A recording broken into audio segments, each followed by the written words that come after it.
Good afternoon. Welcome back to the Stronger Than Steel podcast. My name is John Keir, and joining me, as always, is my co-host from Long Island, New York. He's Austin Davidson. Heyo. It is Wednesday, August 23rd, and Austin, the Steelers, are 2-0 in the preseason thanks to a 17-13 come-from-behind win over the reigning NFC champion Atlanta Falcons.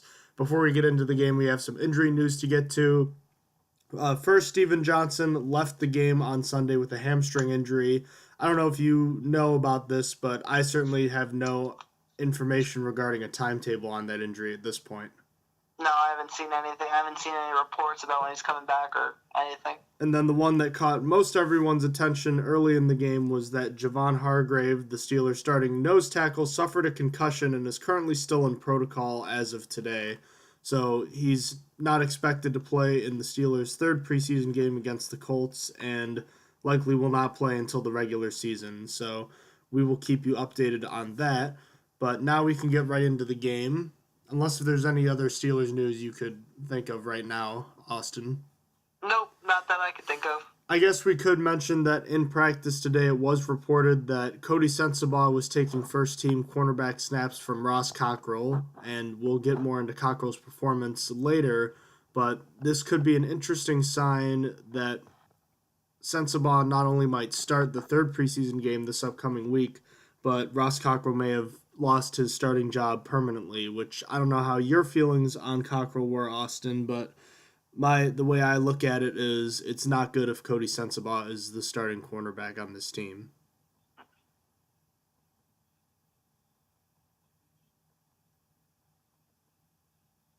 You there, buddy? Oh, so I apologize. I didn't realize you were waiting for me to respond. That's okay. Honestly, Cody Sensabaugh, yeah. I liked Ross Cockrell. I don't know. I thought he was getting better last year. I thought he was going to be a starter. I thought he was going to be a decent starter. It's not going to be good. Like you said, Cody Sensabaugh is not great. He was not a starter for the Giants as far as I know. He was the fourth-string cornerback, I think, for them. And I don't think he could be better than that for us. So putting him into a starting role does not sound good. It's not ideal for sure. He was I believe he was brought in to be, strictly a special teams guy. Yeah, that's what I was thinking. I didn't think you'd do more outside of special teams. It might make it more interesting for Brian Allen if he gets one more shot in this last game. Give him a chance to make the roster and try and get a spot.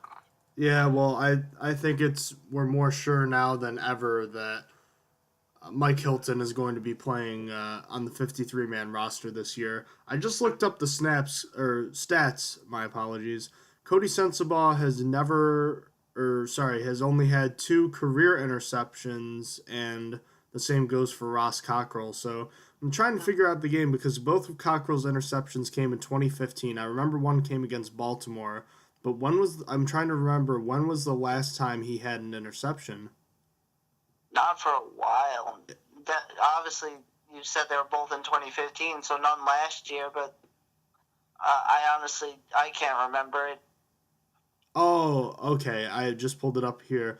Against the Oakland Raiders, that was his last interception. That came in the end zone. That was a critical point in that game. It was a 38-35 win. But the last time that happened... All right, so November 8th, 2015. So we're coming up on 2 years since Ross Cockrell's last interception. So he's been a decent player, but it's time to see some growth from him, and we've seen some pretty concerning regression from him so far. So we'll get more into that and the overall performance of the Steelers' defense, starting defense that is, which was, I think you can agree with me, it was pretty lackluster from that standpoint. So aside from that, I mean, you can get a little bit more into that. What were your original thoughts and impressions of the Steelers' win? Again, it was not a pretty game whatsoever. There was a lot of struggles everywhere. Josh Dobbs continued to show inconsistency with less than a 50% completion percentage, under 100 yards thrown, no touchdowns and interception. And receivers continued to do poorly as well, just racking up just 60 yards between Bryant, Coates, Hunter, Tucker, and Rogers. Let me correct it. He just did over 50, not less than. But what were your thoughts and impressions of the Steelers? Well, I just said it. I was pretty concerned about the way the Steelers' starting defense performed against the Atlanta Falcons' starting offense, minus Julio Jones, mind you. Now, granted, the Steelers were also missing three of their own starters in Mike Mitchell and Ryan Shazier and Bud Dupree, so that's a lot of manpower lost over the middle, but they still offered little resistance for the Falcons in their starting offense. It almost felt like we were watching the AFC Championship over again. The Steelers were not getting enough pressure, and guys were open, and the defensive backs were getting there late. Wasn't getting enough from the defensive line either. So that's my main takeaway. Another one is that this was actually a good learning experience for TJ Watt. He had a couple of big plays last week against a pretty subpar left tackle in Eric Flowers. And this week he faced a much better one in Jake Matthews and got pretty much for the most part stymied. Even though he made a couple good plays in the run, he seemed largely unnoticeable, which is something that I think is helpful for his development because it kind of shows early on the kind of standard that TJ Watt's going to have to raise his level of play to in order to be a superstar type of player. So I think even though he had a tough day, it's something that is necessary in his growth. The next is that I thought James Conner played a pretty solid game. Not as well as I think everyone is saying or thinking because of the stat line and because of the story surrounding him. He struggled a lot early on. There were several runs where I felt like he started moving too laterally when he should have been focused more on staying square to the line of scrimmage and getting upfield. And other times he had a random spin move that I felt was not necessary. As I said, he did improve later in the game, but he was also facing third and fourth teamers, and that's you want to see him perform better against second stringers and starters. And on top of that, he also dropped two passes, so that's also something that's going to affect his overall performance. And then lastly, Martavis Bryant looked a little rusty, made a couple of nice plays. He also fumbled the ball on an end around, I believe it was. So he didn't have his best showing, but it's good to work out the kinks right now and get back into shape for the football season, which we're now halfway through the preseason, so it really is right around the corner. And after this week, we were pretty sure about this, but I'm about like 95% sure Justin Hunter is probably not going to make this team, if you ask me at this point anyways. So moving on, we can dive a little deeper into an overall recap of each positional unit, just like we did last week, because this is just how we're going to do it for the preseason. So, Austin, tell me a little bit about what you saw from the offensive side of the ball.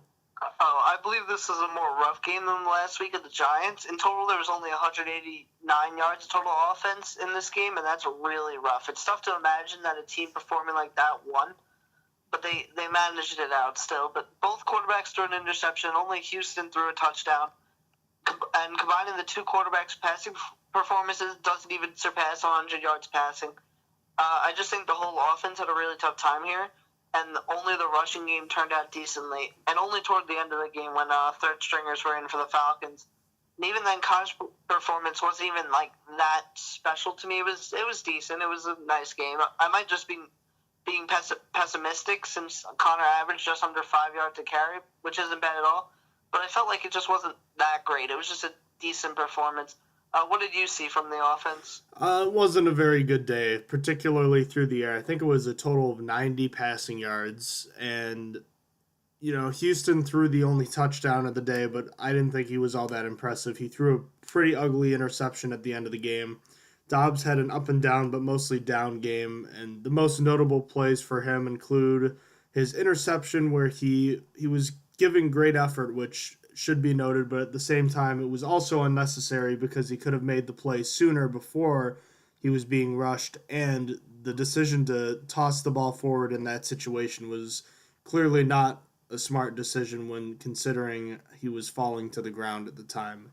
So that was pretty disappointing, and I was remembering a couple times in my head when he overthrew Justin Hunter, who I believe is 6'4", so it's pretty disappointing when he's doing that on a slant route right over the middle, that's a good way to get your receiver murdered. And when you're considering how big Hunter is, it's considering that your quarterback is missing that much on a route that's that close. But I mean, he wasn't that good, but he also wasn't completely awful. The Steelers, I'm just looking here at the drive charts. The Steelers' defense really buckled down in the second half. It was kind of a role reversal from the first half, where the Steelers' offense, minus their field goal drive where they picked up 54 yards, they only had something like 40 yards of offense. So they really were not doing well in the first half themselves either. And then lastly, talking more about how James Conner's overall performance may be a little overrated. His first 5 carries went for a total of 13 yards, which is not all that impressive. And like I said, I think he could have done a little bit better, and including the drops. The offense, this was not a clean game for them. And yes, Conner was able to turn it around at the end, and that was something the Steelers offense kind of was able to hang their hats on at the end of the day. But other than that, the rest of the offense was pretty disappointing in my opinion. On the other side of the ball, though, the defense was, like I said, it was kind of a role reversal where they were pretty disappointing early, and then they actually were able to turn it on at the end of the game, and they finished pretty well. They actually had 4 sacks, Austin, but outside of that and the couple of turnovers, what did you see from the defense that impressed you? I really only saw a few pieces that were stars. Both Chicolo and Dangerfield had fantastic games in their own regard. And while Mike Hilton didn't have any eye-popping stats, I thought he performed well in coverage, and he nearly caused a safety. That was still debated whether that was intentional grounding or not, but I think he almost had it. However, the starting defense didn't do so well, but to be fair to them, not having Mitchell, Caesar, and Dupree are big deals. Those are 3 key guys who didn't play, but I still think the defense should have been a little bit better overall. However, they still kept the Falcons' offense only 13 points, so I guess I can't be that nitpicky about it. What did you see from the defense? If this was just going based on the starting defense, as you already know, this would have been a pretty poor performance. The defensive line was solid early, but Javon Hargrave left pretty early and with a concussion, and the rest of the defense did not perform as well, particularly in the secondary where they were missing their starting free safety, Mike Mitchell. Ross Cockrell was burned several times in particular, and despite Robert Golden and Sean Davis making some nice hits on the receivers who were making the receptions, it should be noted that they were a couple steps slow in getting there, and B, those hits were not jarring the ball loose. So much like the way the Patriots would slice and dice the Steelers' defense, I felt like this is what was happening. And the other thing is, Matt Ryan was doing it. Matt Schaub did it for his one throw that he attempted, and Matt Sims did it as soon as he entered the game. So the Steelers were not getting pressure, and they were not covering guys correctly. It sounds like it also might have been a communication issue, given that Ryan Shazier is the new signal caller since Lawrence Timmons is no longer on this team, and he was out. So that it should also be noted that that might be a reason why the Steelers might have been struggling so much, was a lack of communication without their signal caller. So just something else to consider.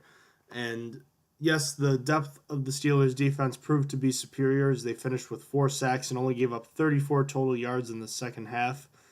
Jordan Dangerfield finished with 2 interceptions, and Anthony Chicolo had 2 sacks after I called him out last week. So it was a pretty solid overall performance by the defense, only giving up 13 points, and coupled with, I believe, 4 sacks and 2 interceptions. So it was a overall pretty solid day, but I did want to see more from the starting offense.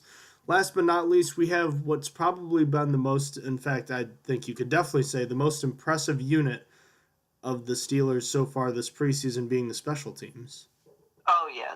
It was the best performing unit of the game, hands down. This unit performed almost perfectly. There were blocked punts, a punt return for a touchdown. 7 out of 8 of Berry's punts were downed inside the 20. Boswell nailed the 42-yard field goal and hit both of his extra points. What else does really one need from special teams? There was really no complaints. There's fantastic plays by the whole special teams unit.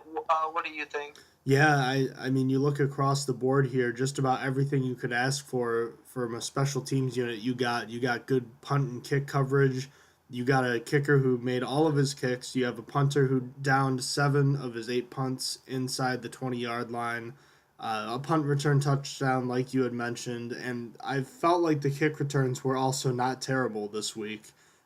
Fitzgerald Toussaint had his one kickoff return for 24 yards, which is a solid average, and Niall Davis had only an average of 16.5, but as I remember, there was definitely one kickoff that was pretty short, so he didn't have as much room to run with it. So it was a pretty good day. And you look at Barry, it was some stat this preseason that a large percentage of his punts have been downed inside the 20-yard line.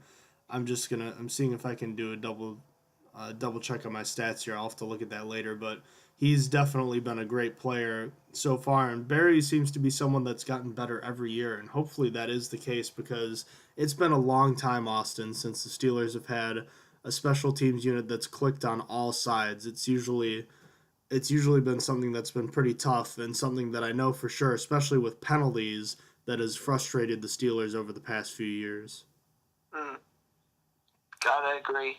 It's really been a long time. I can't think of the last time the special teams had it all together. Well, the Steelers punting position has been in flux for so much of the past decade plus of this franchise. I mean, the Steelers have had. When was the last time the Steelers had a stable punter for more than a few years outside of Daniel Sepulveda, who was always injured? I can't think of one. It's been a long time. It's been at least 10 years, more than that, honestly. So the point being, having these two guys and the fact that the Steelers didn't even bring any camp competition for them shows how highly they think of them. So that is absolutely a good sign going forward.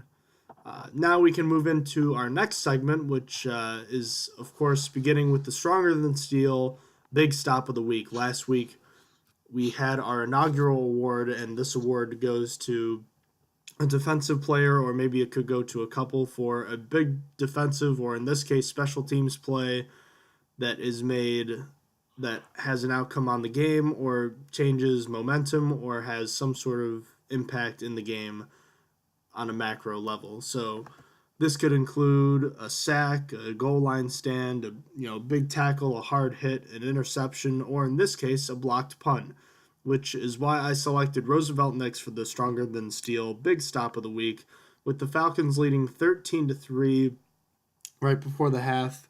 Roosevelt Nix blocked a punt, and although time expired, it was his second career blocked punt in the NFL preseason, and the Steelers' defense went on to allow only 34 yards of offense by the Atlanta Falcons and no points on the board for the rest of the game. So, yes, it's not a defensive play and it didn't lead to any points, but then again, neither did either of Jordan Dangerfield's interceptions, and I like to think that maybe this blocked punt led to the Steelers playing a more inspired defensive game.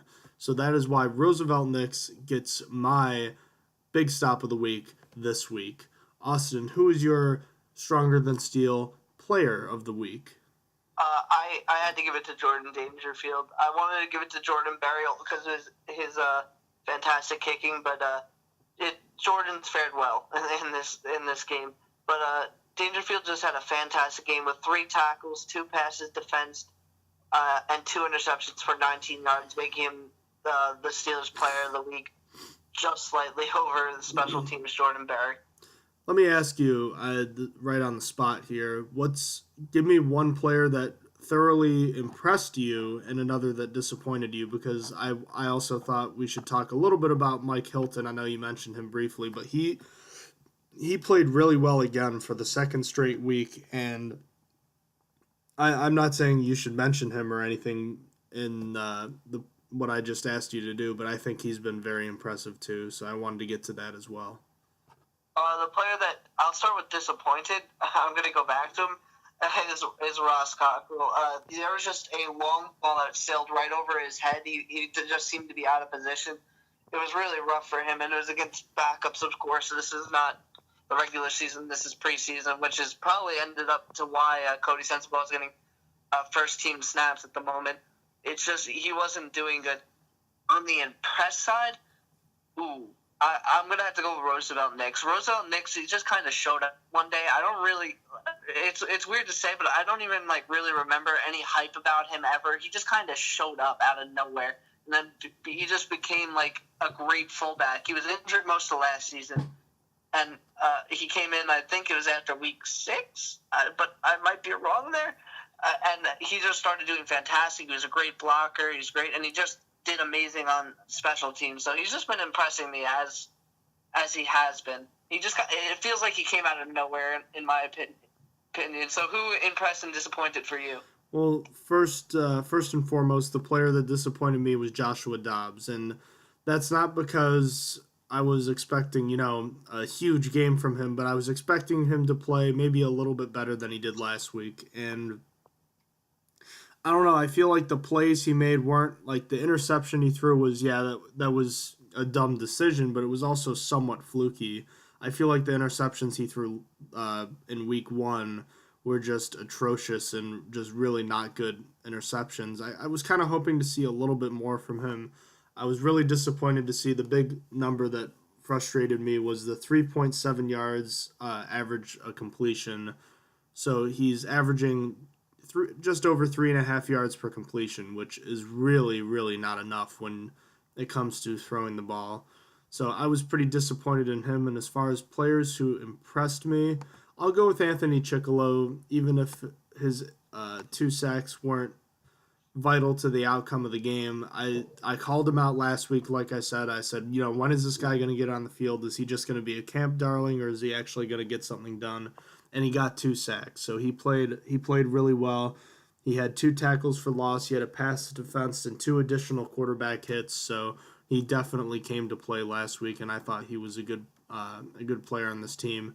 And then, another guy I wanted to mention, like I was saying earlier, was Mike Hilton. I thought that should have been intentional grounding.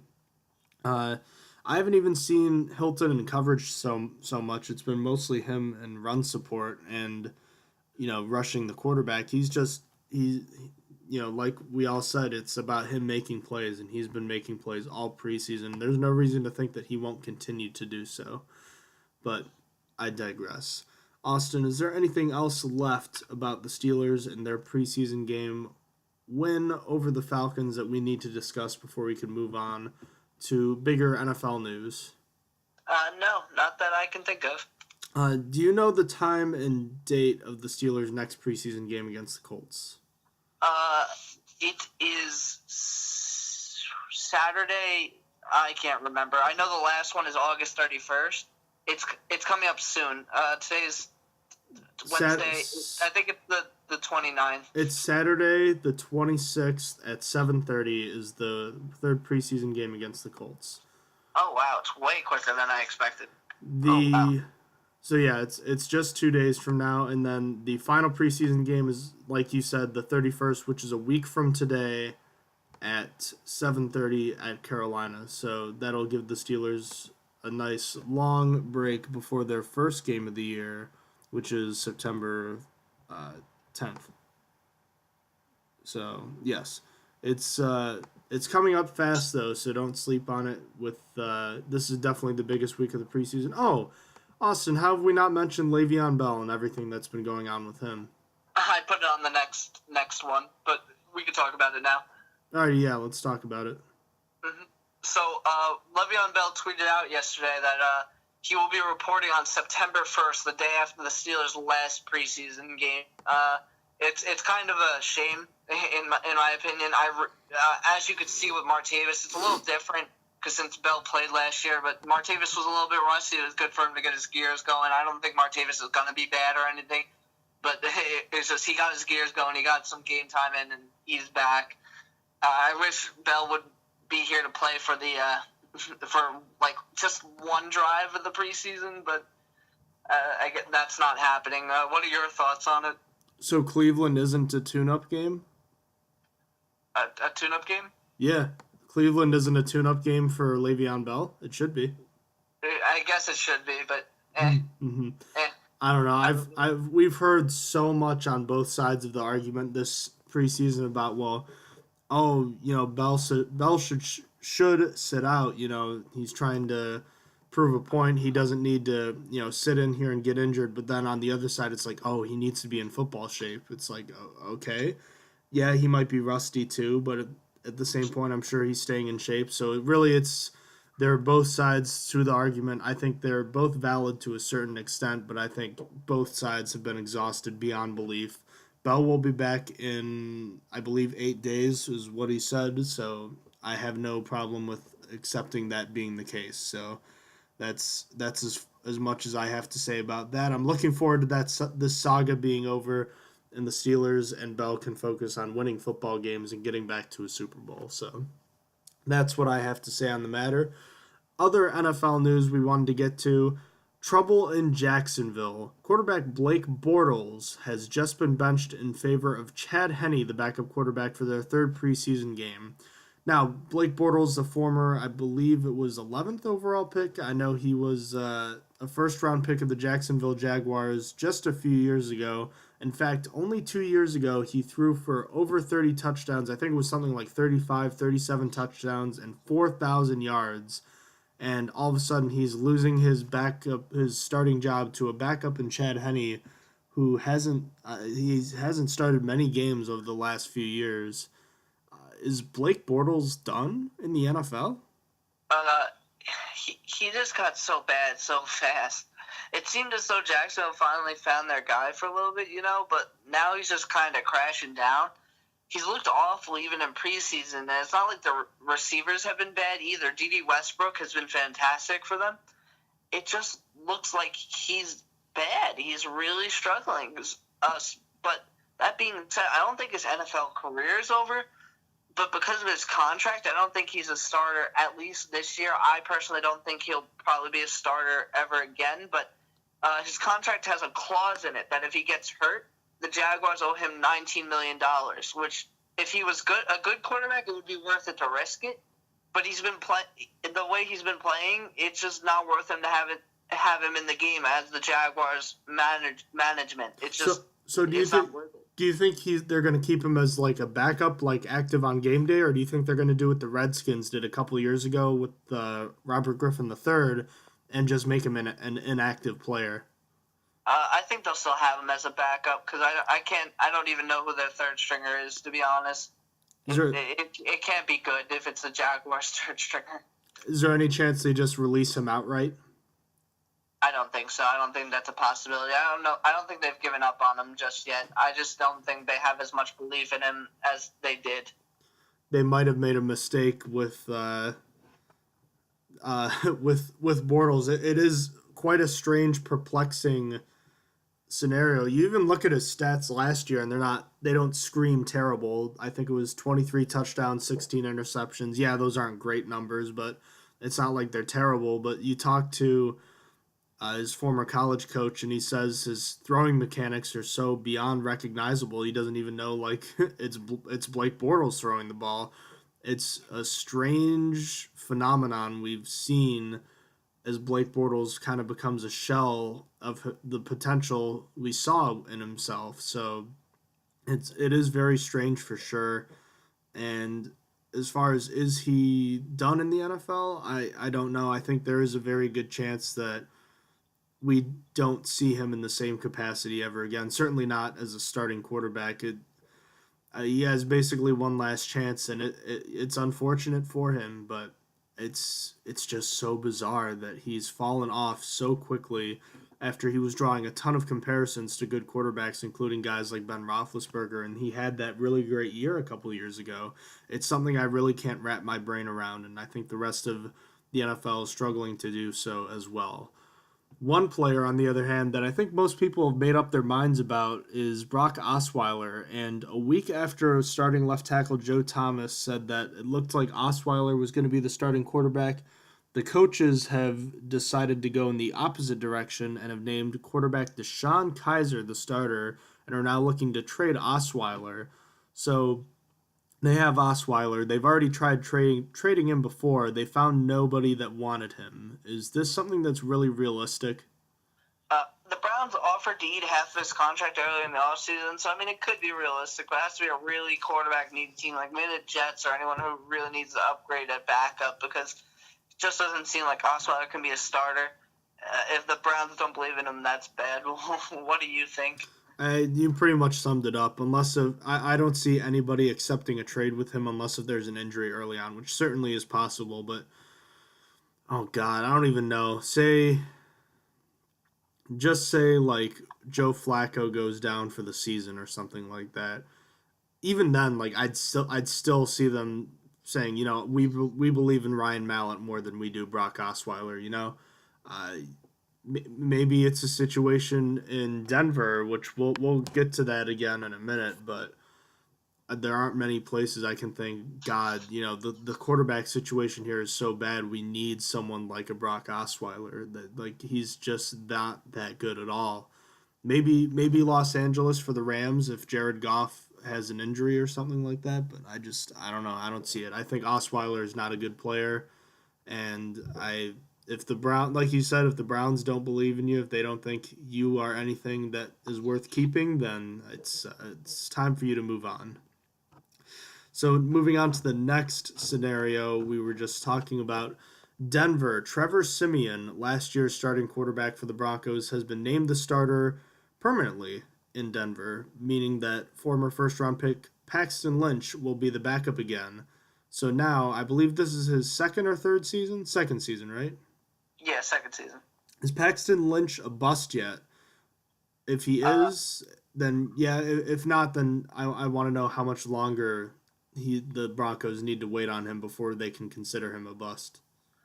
I just feel like it was an awful move on the Broncos. I feel like regardless of how he does, it's a bust for the Broncos because it just was a bad move trading up to get this guy in the first round. Normally start your 7th round guy from the year before. It feels like a wasted first round pick where they could have gotten anyone else, really. They had the 31st pick in that draft because I think they switched with the Seahawks, who were one in front of them.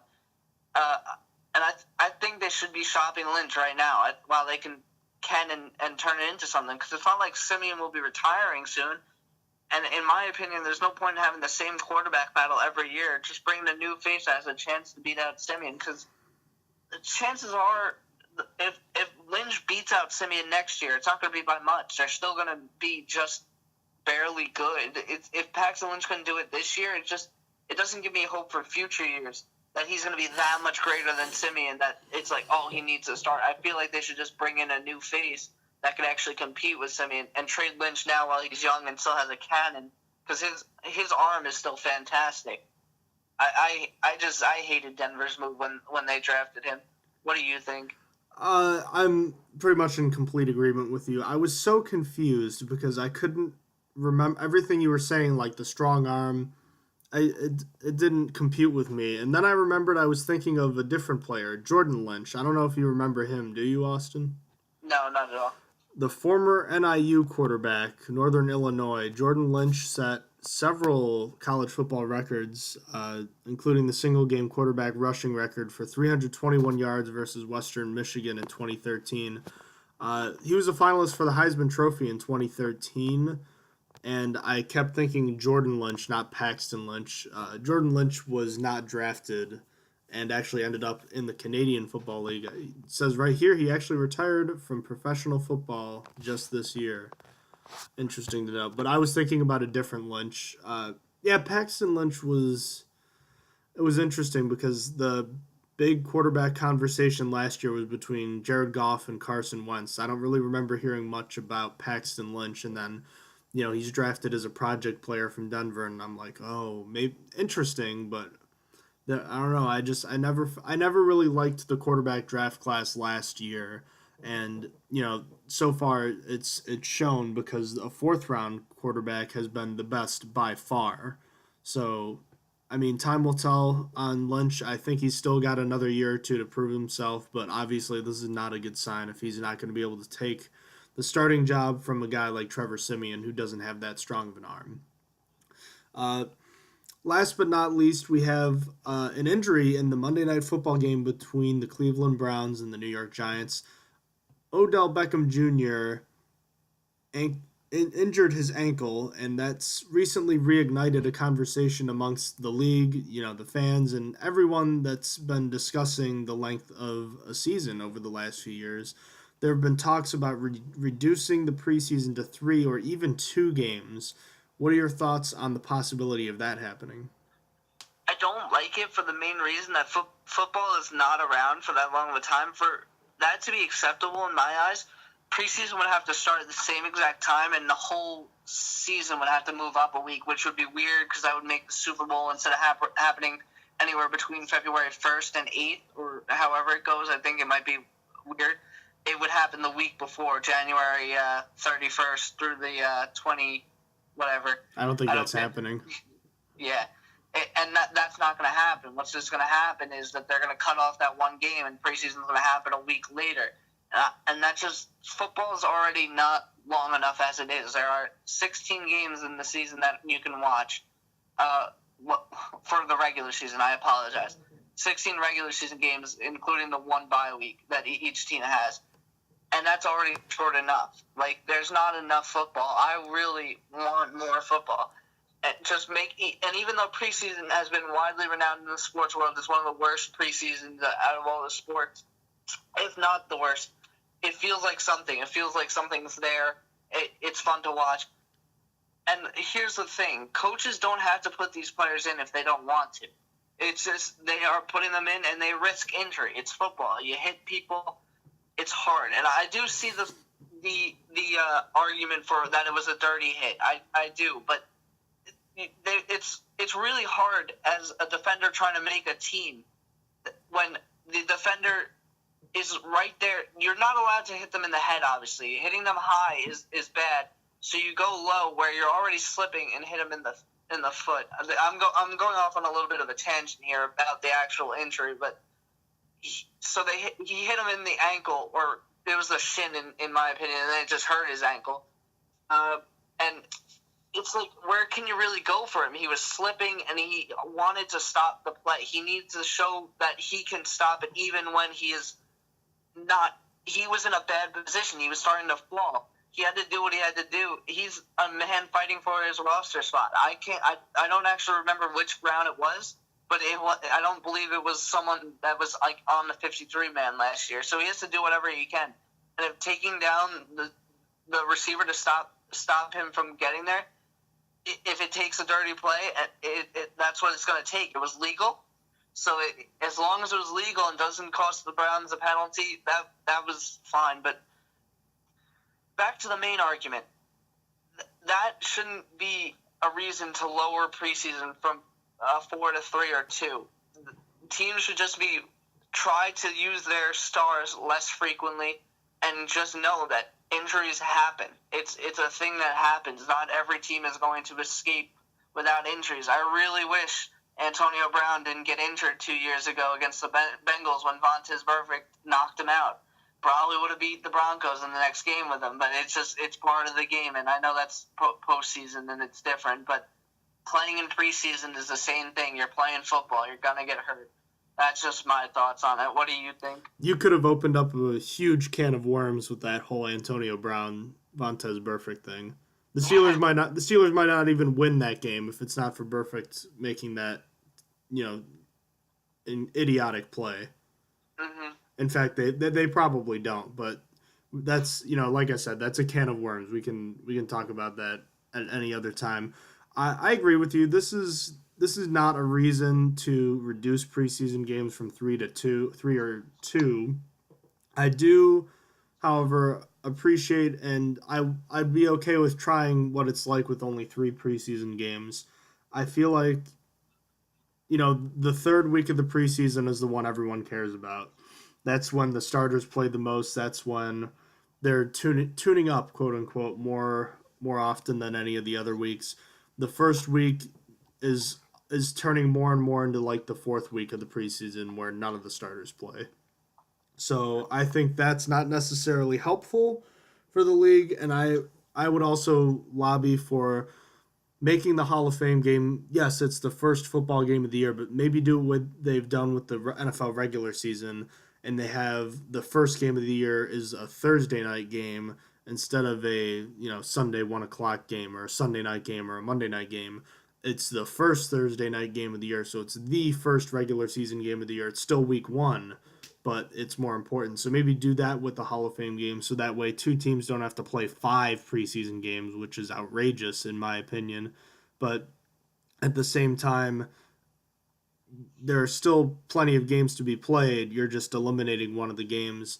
It'd be different if the roster cut down to 75 was still in effect, because then I feel like you'd still need to see guys that are potentially on the roster bubble. But as you get closer and closer, yeah, you have 90 guys on the team, but I think most teams by now have a pretty good idea of who is going to be making this team. So by the last week, it's just one more shot just in case there's something we missed. But I think for the most part, I'd be okay with reducing the preseason to 3 games, although I don't want it to be because of a superstar may have gotten hurt. That's the nature of the game. That's what's going to happen if these guys play. And the fact of the matter is, oftentimes, depending on the situation, they may not have to play aside from a half in the third week of the preseason. So they might not matter that much at all. And on top of that, I wouldn't want the preseason reduced if it meant increasing the length of the regular season. I don't know if you've talked about that at all, Austin, or I know you haven't, but I don't know if you've thought about it at all. If the NFL decided to say take away 2 preseason games, but then add 2 more regular season games, I think the regular season length is perfect where it is right now. I agree. I mean, part of me wishes it was longer, but it's unrealistic to ask for that. It's just too many injuries in football where I feel like it is at a perfect point right now. In my mind, though, I do wish it was longer, just because I love football and love it being around. Oh yeah, we all love it, but at the same point, it could turn into the oversaturation point where there's too much of it and people, the players start getting hurt more. But again, that's something we can get into at another point. So Austin, if you're all set for tonight, I am all good to go. Me too, man. Alrighty. Ladies and gentlemen, thank you for joining us today. If you have any questions about our show, you want to email us or have any feedback to give us, want us to answer your questions over the air, email us at strongerthansteelpodcast@gmail.com. Check us out on Facebook, Twitter, and Instagram. On Twitter, we are stronger_steel. That's our Twitter handle. Facebook at Stronger Than Steel Podcast, and Instagram at Stronger_Steel_NFL. Check out our website, strongerthansteelnfl.blogspot.com, and we post our episodes there as well as SoundCloud under our name, Stronger Than Steel Podcast, and on YouTube under the same name. Please check that out. We've been posting a lot of YouTube videos lately, including Austin's video of every interception from the Steelers' 2016 season, and I just posted the Pittsburgh Steelers' top 10 runs of 2016.